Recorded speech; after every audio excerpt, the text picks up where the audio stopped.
uma das histórias mais perturbadoras e enigmáticas do século XX.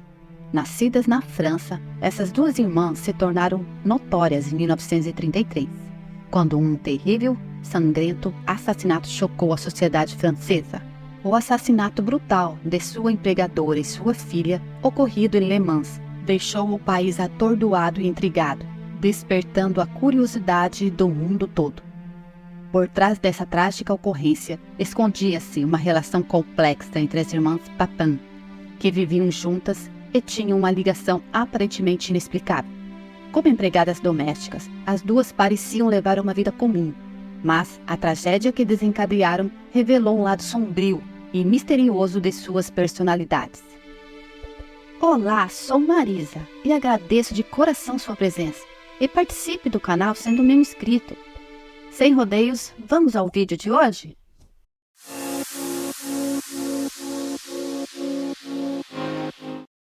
Christine e Léa Papin nasceram em Le Mans, filhas de Clémence Dehaye e Gustave Papin. Enquanto Clémence namorava Gustave, corria o boato de que ela estava tendo um caso com seu empregador. Porém, depois que ela engravidou, Gustave se casou com ela, em outubro de 1901. 5 meses depois, nasceu sua primeira filha, Emília. Suspeitando que Clémence ainda mantinha um caso com o patrão, Gustave arrumou um novo emprego em outra cidade e anunciou que a família iria se mudar. Clémence declarou que preferia tirar a própria vida a deixar Le Mans. O casamento se deteriorou. Gustave começou a beber muito. Ele se tornou violento e o ambiente familiar só piorava. Christine nasceu em 8 de março de 1905. No entanto, sua mãe não gostava da maternidade, desde sua primeira filha Emília. Mesmo assim, teve mais 2 gestações. Christine foi dada a sua tia e tio paternos, logo após o nascimento. Ela viveu feliz com eles por 7 anos. Léa nasceu em 15 de setembro de 1911 e foi dada ao tio materno, com quem permaneceu até a morte dele. Em 1912, quando Emília tinha 9 ou 10 anos, foi alegado que Gustave a havia estuprado. Clémence acreditava que Emília havia seduzido seu pai e culpou a menina. Com ciúme, a enviou para o orfanato católico Bom Pastor, conhecido por sua disciplina. Logo depois, Christine e Léa se juntaram a Emília. Sua mãe pretendia que permanecessem no orfanato até os 15 anos, quando elas já poderiam trabalhar. Clémence e Gustave se divorciaram em 1913. Em 1918, Emília decidiu entrar para um convento, terminando efetivamente as relações com a família. Tanto quanto pode ser apurado, ela viveu o resto da sua vida lá. Durante o tempo de Christine no orfanato, ela também recebeu o chamado para se tornar freira. Clémence proibiu isso. Em vez disso, a colocou em um emprego. Christine havia sido treinada em várias tarefas domésticas no convento, a capacitando para o cargo de empregada. Christine foi descrita como uma trabalhadora esforçada e uma boa cozinheira, que às vezes podia ser insubordinada. Léa foi descrita como quieta, introvertida e obediente, mas foi considerada menos inteligente do que Christine. Os empregadores estavam satisfeitos com seu trabalho. No entanto, Clémence não estava satisfeita com o salário e as obrigou a buscar oportunidades mais bem remuneradas. Todo o salário ia para a mão da mãe, nada ficava na mão das meninas. As irmãs trabalhavam como empregada doméstica em várias casas de Le Mans. Elas trabalhavam juntas sempre que possível. Em 1926, Christine e Léa encontraram emprego como empregadas domésticas na Rua 6 Bruyère para a família Lancelin. Monsieur René Lancelin, advogado aposentado, sua esposa Madame Léonie Lancelin e sua filha mais nova, Geneviève, moravam na casa. A filha mais velha era casada.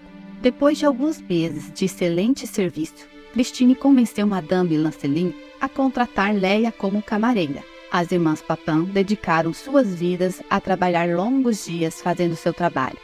Elas faziam tudo juntas, dormiam juntas. O dia de folga ficavam dentro do quarto trancadas. Era um relacionamento suspeito de ser até algo mais que só amor de irmãs.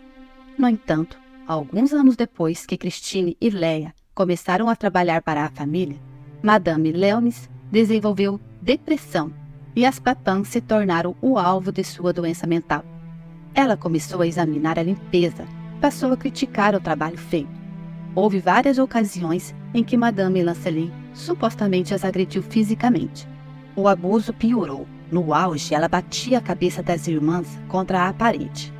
Em uma noite de quinta-feira, 2 de fevereiro de 1933, Monsieur Lancelin deveria encontrar Madame Leonce e Geneviève para jantar na casa de um amigo da família. Madame Leone e Geneviève tinham saído para fazer compras naquele dia. Quando voltaram para casa naquela tarde, nenhuma luz estava acesa na casa. As irmãs Papin explicaram a Madame Lancelin que a queda de energia foi causada por um ferro defeituoso, pela segunda vez. Madame Lancelin ficou furiosa e atacou Christine. Elas estavam no primeiro andar. Christine, enlouquecida, investiu contra Leone e arrancou seus olhos, mas Geneviève tentou ajudar a mãe. Léa, incentivada pela irmã, atacou a filha, arrancando também os seus olhos por ordem de Christine. Christine desceu as escadas correndo para a cozinha, onde pegou uma faca e um martelo. Ela trouxe as 2 armas para cima, onde as irmãs continuaram o ataque. Em dado momento, uma das irmãs pegou um pesado jarro de estanho e o usou para bater na cabeça de ambas as mulheres Lancelin. No meio da fúria, mutilaram as nádegas e as coxas das vítimas. Algum tempo depois, Monsieur Lancelin voltou para casa e encontrou a casa escura. Ele presumiu que sua esposa e filha haviam saído para o jantar e foi até a festa. Ao chegar na casa de um amigo, descobriu que sua família não estava lá. Ele voltou para sua residência com um genro por volta das 18h30 ou 19 horas, onde descobriram toda a casa ainda escura, exceto por uma luz no quarto das irmãs Papin. A porta da frente estava trancada por dentro, então eles não puderam entrar na casa. Os 2 homens acharam isso suspeito e foram a uma delegacia de polícia local para pedir ajuda a um policial. Juntamente com o policial, eles voltaram para a casa de Lancelin, onde o policial entrou na casa, escalando o muro do jardim. Uma vez lá dentro, ele encontrou os corpos de Madame Lancelin e sua filha Geneviève, em meio a muito sangue. Tinha sangue até nas paredes. Ambas foram espancadas e esfaqueadas a ponto de ficarem irreconhecíveis. Os olhos de Madame Lancelin foram arrancados e encontrados nas dobras do lenço em volta do pescoço. E um dos olhos de Geneviève foi encontrado sobre seu corpo e o outro na escada do outro lado do corredor, além de mutilar seus órgãos genitais. Pensando que as irmãs tiveram o mesmo destino, o policial continuou escada acima apenas para encontrar a porta do quarto das irmãs trancada. Depois que o policial bateu, mas não obteve resposta, ele arrombou a porta. Dentro do quarto, ele encontrou as irmãs, nuas na cama juntas, abraçadas, e um martelo ensanguentado, com o cabelo ainda preso a ele, em uma cadeira próxima à cama. Sob interrogatório, as irmãs imediatamente confessaram o assassinato. As irmãs, durante o julgamento em 1933, confessaram os assassinatos imediatamente. No entanto, elas alegaram que foi em legítima defesa. Durante o julgamento, as irmãs se protegeram, e cada uma confessou ser a única responsável pelos crimes cometidos. As irmãs foram colocadas na prisão separadas. Christine ficou extremamente aflita por não poder ver Léa. A certa altura, os funcionários da prisão cederam e permitiram que as 2 irmãs se encontrassem. Christine supostamente se jogou em Léa, desabotoando sua blusa, implorando: "Por favor, diga sim", sugerindo uma relação sexual incestuosa. Em julho de 1933, Christine teve um ataque, no qual tentou arrancar os próprios olhos, e teve que ser colocada em uma camisa de força. Ela então prestou depoimento ao juiz de instrução, no qual disse que no dia dos assassinatos havia vivenciado um ataque, como o que acabou de ter na prisão, que foi isso que precipitou os assassinatos. O advogado escolhido pelas irmãs se declarou inocente por motivos de insanidade em nome delas. Christine e Léa demonstraram sinais de doença mental, como limitar o contato virtual e olhar para a frente, o olhar focado. parecendo atordoadas. O tribunal nomeou 3 médicos para administrar avaliações psicológicas das irmãs para determinar seu estado mental. Eles concluíram que as 2 não tinham transtornos mentais e as consideraram sãs e aptas para serem julgadas. Eles também acreditavam que a afeição de Christine por sua irmã era baseada em laços familiares, não em um relacionamento incestuoso como outros sugeriram.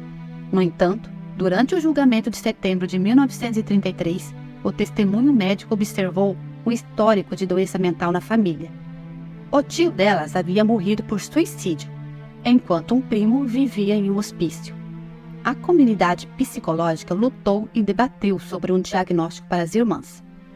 Depois de muita consideração, concluiu-se que Christine e Leah sofriam de transtorno paranoico compartilhado, que se acreditava ocorrer quando grupos ou duplas de pessoas se isolam do mundo, desenvolvendo paranoia, e que um parceiro domina o outro. Isso foi especialmente verdadeiro para Leah, cuja personalidade mansa foi ofuscada pela obstinada e dominante Christine. Após o julgamento, os jurados levaram 40 minutos para determinar se as irmãs Papin eram de fato culpadas do crime do qual foram acusadas. Leah, considerada sob a influência de sua irmã mais velha, foi condenada a 10 anos de prisão.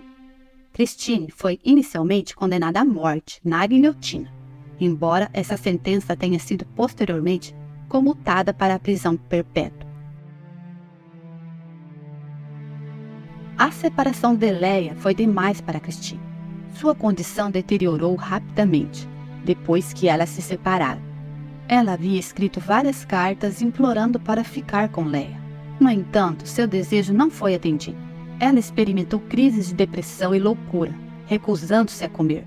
Os funcionários da prisão a transferiram para uma instituição mental, em Rennes, esperando que ela se beneficiasse de ajuda profissional. Ainda separada de Leah, ela continuou a passar fome, até morrer de definhamento, em 18 de maio de 1937. Leah se saiu melhor do que Christine, cumprindo apenas 8 anos de sua sentença de 10 anos, devido ao bom comportamento na prisão. Após sua libertação em 1941, ela morou na cidade de Nantes, onde sua mãe se juntou a ela. Ela assumiu uma identidade falsa e ganhava vida como camareira de hotel. Alguns relatos afirmam que Leah morreu em 1982, mas o produtor de cinema francês Claude Ventura afirma ter descoberto Leah morando em um hospício na França em 2000, enquanto criava filmes sobre elas. A mulher que ele dizia ser Leah havia sofrido um derrame que a deixou parcialmente paralisada e incapaz de falar. Esta mulher morreu em 2001. As irmãs estão enterradas juntas em Nantes. Ficamos por aqui hoje, mas me falem, vocês já tinham ouvido falar desse caso? Conhece algum outro caso parecido? Deixe aqui seu comentário e não se esqueça da inscrição. Valeu!